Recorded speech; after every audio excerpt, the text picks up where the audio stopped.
નવરાત્રી પછી વ્રત ક્યારે ખોલવું એટલે કે વ્રતનું પારણું ક્યારે કરવું, નવમી તિથિએ કે પછી દશમી તિથિએ? ત્યારબાદ રામનવમીનો ઉપવાસ પણ છે, તો જો વ્રત ખોલશો તો રામનવમીનો ઉપવાસ કેવી રીતે કરશો?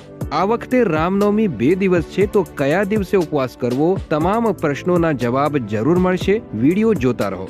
સૌથી પ્રથમ વાત, જેમણે સંપૂર્ણ નવરાત્રીનું વ્રત નથી રાખ્યું તેઓ અંતિમ 3 તિથિઓનું વ્રત જરૂર રાખે, જે આ વખતે માત્ર 2 દિવસ 25 અને 26 માર્ચે છે। હવે જે લોકો નવરાત્રીની છેલ્લી તિથિએ ઉપવાસ ખોલવા માંગે છે તેમને નવમી તિથિ પૂર્ણ થાય તે પહેલા ઉપવાસ ખોલવો પડશે, એટલે કે આ વખતે 27 માર્ચે સવારે 10 વાગ્યા પહેલા તમને પારણું કરી લેવું જોઈએ। હવે જેમનો નિયમ છે કે 9 દિવસનું વ્રત જ કરવું છે, એટલે કે 19 થી 27 માર્ચ અથવા અંતિમ 3 તિથિઓનો ઉપવાસ એટલે કે 25, 26 અને 27 માર્ચ, તેઓએ વ્રતનું પારણું દશમી તિથિ પૂર્ણ થાય તે પહેલા 28 તારીખે કરવાનું છે, એટલે કે સવારે 8:45 સુધી જ આને સ્ટ્રિક્ટલી ફોલો કરવાનું છે। એવું કહેવાનું કારણ એ છે કે ત્યારબાદ 11 તિથિ શરૂ થશે। 11 જેટલા ચોખાના દાણા ખાઈએ તેટલા કીડા ખાવાનું પાપ ભોગવવું પડે છે।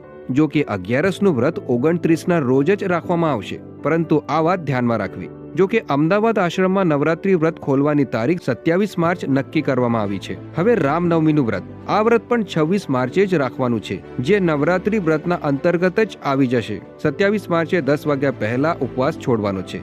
જો આ માહિતી તમને ઉપયોગી લાગી હોય તો આ વિડીયોને શેર કરવાનું ભૂલશો નહીં, જેથી અન્ય સાધકોને પણ તેનો લાભ મળી શકે। હરિઓમ।